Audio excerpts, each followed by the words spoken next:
بسم اللہ الرحمن الرحیم. ناظرین بہت شکریہ آپ نے وقت نکالا یہ ویڈیو دیکھنے کے لیے. ناظرین ایک ہفتہ قبل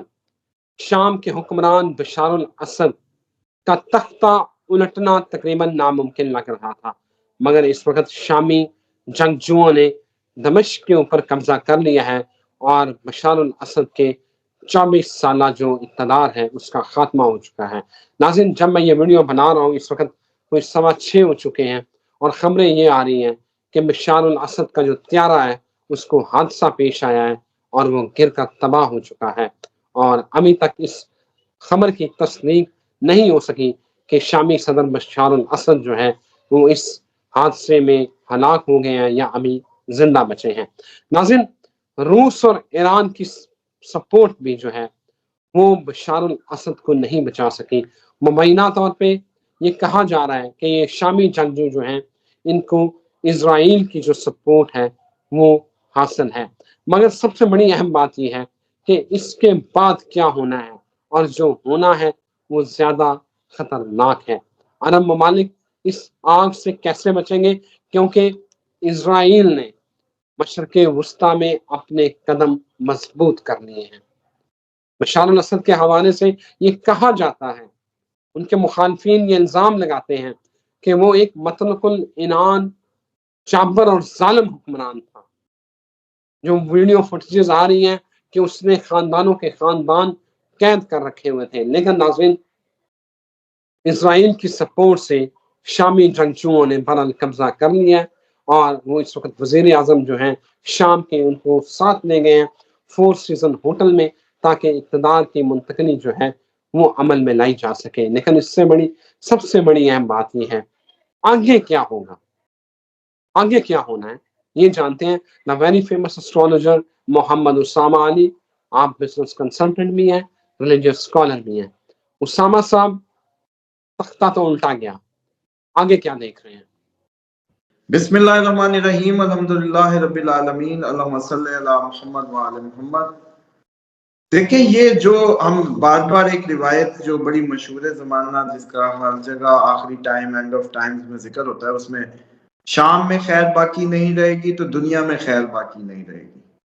اور میں یہ سمجھتا ہوں کہ شام کو ہم یہ سمجھ رہے تھے، جو مجھے لگتا ہے کہ ماضی میں مس انڈرسٹوڈ کر رہے تھے، کہ ہم جسٹ اس شام کو شام سمجھ رہے تھے جو اس وقت موجودہ شام کا ایریا ہے، جبکہ اس وقت کے شام کو دیکھنا چاہیے تھا جس میں کچھ حصہ اسرائیل کا، کچھ حصہ آپ کے اردن، کچھ حصہ یہ سارا ایک بڑا ایریا تھا جو کہ جس کو شام کا ایریا کہا جاتا تھا یا اس وقت میں مانا جاتا تھا، جس میں لبنان کا حصہ، جس میں یہ سارے کا سارا اس وقت اس کا پارٹ تھا. اور انبیاء کی سرزمین ہے، بڑے پرانی قومیں ادھر رہی ہیں، بڑی تاریخی حیثیت ہے اس کی، اس پورے خطے کی. اب پچھلے ادوار میں جب IS اور اس طرح کے فتنے سر اٹھایا اور جو انٹرنیشنل اسٹیبلشمنٹ کی تھی اس خطے میں بیٹھنے کی اور جس طریقے سے بھی آپریٹ کرنے کی کوشش، تو اسرائیل ایک ایسا پروردہ ادھر پیدا کیا گیا جو اس خطے میں انریسٹ کے لیے بنایا گیا. اس کو بنایا ہی اسلحہ سازی کے لیے گیا، اس کی انڈسٹری اسلحہ تھی، اس کو ایک چھاؤنی کے طور پہ ڈیزائن کیا گیا، اس کی حفاظتی اقدامات بھی ویسے کیے گئے، لیکن وہ ناکافی تھا. اس کے بعد عراق والا معاملہ کر کے امریکہ اور سارے اس کے جو الائیز ہیں انہوں نے عراق پہ اترے، عراق میں اڈے بنائے. اس ٹائم کردستان کے ایریے میں ان کے اڈے ہیں،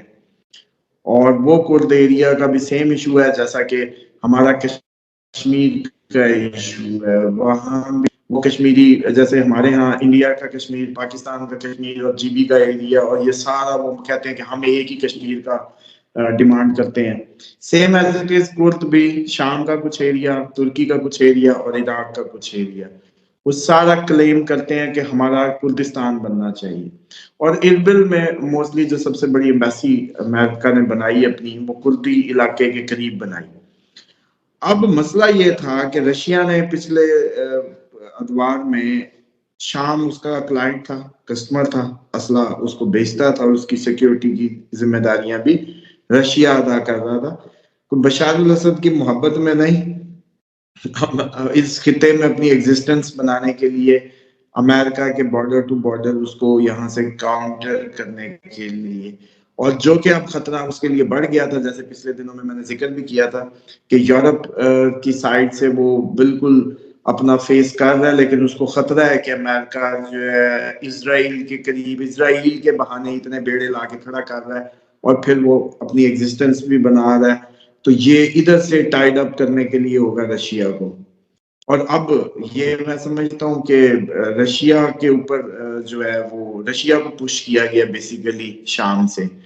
بشار الاسد تو بہت عرصے سے کتنے شامی پناہ گزین ریفیوجیز سفر کر رہے ہیں آلریڈی بدامنی کو، اور یہ جب کی IS آئی اور جب کا یہ سارے ایشوز ہوئے، اب بدقسمتی ہے ہماری کہ بشار الاسد بھی ایک جابر اور بڑا جی اتھارٹیرین اور آٹوکریٹک سو کالڈ وہ ہے، لیکن اسی کے گرد و نواح اور بھی ایسے بادشاہی نظام اور ایسے وہ جیسے کہتے ہیں اتھارٹیٹیو لوگ موجود ہیں جن کی بات نہیں ہوتی، لیکن سیم ٹائم پہ جب IS بنتی ہے اور وہ بی بی زینب کی قبر اور انبیاء کی قبروں کی طرف ان کو مسمار کرنے کی طرف نکلتے ہیں، تو حشر شعبی وجود میں آتی ہے، جو کہ سستانی صاحب کے فتوے پہ سنی شیعہ پہلی متفقہ تنظیم بنی جس میں دونوں موجود تھے، اور انہوں نے IS کو اکھاڑ پھینکا شام سے۔ اور میں سمجھتا ہوں کہ یہ آگے آنے والے وقت میں بھی یہ رول ماڈل کام آئے گا اور شیعہ سنی اتحاد کا باعث بنے گا، یہ جو ایکسرسائز تھی حشر شعبی کی۔ اب اس کے بعد مسئلہ یہ تھا کہ یہ جو حماس والی جو ساری کمک تھی جو ایران بھیجتا تھا، وہ شام اس کا راستہ تھا۔ بے شک ایرانی میزائلز ہوں، بے شک ایرانی ڈرونز ہوں، وہ بڑے سیف شام، لبنان اور پھر اسرائیل تک پہنچ جاتے تھے، جبکہ اسرائیل کو کچھ بھی مارنا ہوتا تو وہ ظاہری بات ہے انٹرنیشنل حدود کی اس کے خلاف ورزیاں کرنی پڑتی تھی اس کو۔ ایون جب کوئی ایرانی میزائل اردن سے گزرتے تھے تو اردن الٹا ان کو مار گراتا تھا بجائے خود مارنے کے اسرائیل پہ۔ تو بیسیکلی یہ ایک رفٹ ہے، کنفیوژن ہے، جو مجھے لگتا ہے کہ ایکسپوز کرنے جا رہی ہے جو سو کالڈ ہمارے مسلمان فرقوں میں بٹے ہوئے، اور ہر کوئی ہر فرقے کو یہی سمجھ کے اس میں سواری کرتا ہے یا اس کو چنتا ہے کہ یہ مجھے زیادہ اللہ اور اس کے رسول کے قریب لے جائے گا۔ لیکن یہ جو جنگ تھی اسرائیل اور فلسطین معاملہ، اس نے بڑے پردے اٹھائے، ایون ان لوگوں کے پردے بھی چاک کیے جو کہ ایران کو ٹونٹ کر رہے تھے لیکن خود بھی کچھ نہیں کر رہے تھے۔ ایران کو کہہ رہے تھے یہ حملہ کیوں نہیں کرتا، لیکن ساتھ خود کچھ نہیں کر رہے تھے، حالانکہ کوئی حماس شیعہ نہیں تھے، حماس سنی تھے، اور ان کی مدد 56 سنی ممالک پہ فرض تھی، جبکہ ان کی مدد ہو رہی تھی لبنان کے شیعہ، شام کے شیعہ، ایران کے شیعہ، یمن کے شیعہ۔ تو یہ بھی مسلم امت کے لیے ایک نیا آئی اوپننگ وہ تھا۔ ایون کہ وہاں کے لوگ بھی بڑے سرپرائز تھے کہ وی آر ہوپنگ کہ مصر سے مدد آئے گی، ہم ہوپ کرتے ہیں کہ ترکی مدد کرے گا، ہم ہوپ کرتے ہیں کہ پاکستان یا اور جو بھی سو کالڈ سنی میجورٹی کنٹریز ہیں، لیکن احتجاجوں کی زبانی جمع خرچ کے علاوہ کوئی پریکٹیکلی اقدام نہیں اٹھا سکے۔ اور مجھے یہ لگتا ہے کہ اب شاید یہ آگے جو وقت گزرے گا اہل سنت اس بات کو، اس سوال کو اٹھائیں گے اپنے علماء سے کہ یہ ہمارے ساتھ کیا ہو رہا ہے، ہم کیا کر رہے ہیں۔ کیونکہ دیکھیں پبلک یا فالوور تو بیسٹ سینس میں اپنی نیک نیتی میں کسی بھی فرقے یا اس کو صحیح تو سمجھتے ہوئے فالو کر رہا ہوتا ہے، اصل تو مولویوں کو پتا ہوتا ہے۔ تو اب جو صورتحال بننے جا رہی ہے، جی یہی پوچھنا تھا کہ صورتحال آگے کیا ہوگا، عرب کا کیا بنے گا؟ جی اب جو صورتحال ہے سر کہ شام میں خیر باقی نہیں تو دنیا میں نہیں، تو اب لبنان بھی شام مان لو، آپ شام کو بھی شام مان لو، اسرائیل کا کچھ حصہ بھی شام مان لو، تو یہ سارے کا سارا بیلٹ جو ہے وہ انریسٹ میں آ چکا ہے۔ لبنان بھی انریسٹ میں آ گیا، ابھی سیز فائر کی ہوئی بھی تو خلاف ورزیاں شروع ہیں، تو اس کا مطلب ہے اب دنیا میں خیر کی نہیں رہے گی،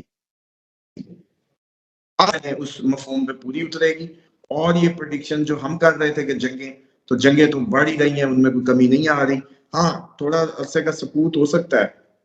لیکن 2025 کا اپریل آپ لوگ ساری زندگی نہیں بھلا پائیں گے۔ جو بھی اس خطے میں موجود شخص ہے 2025 کا اپریل نہیں بھلا پائے گا۔ یہ ایسے نقش چھوڑ جائے گا زندگیوں پہ کہ آپ لوگوں کی زندگیوں کو ایک بہت بڑا المیہ درپیش ہو سکتا ہے، وہ جنگی بیماری ہر لحاظ سے ہو سکتا ہے.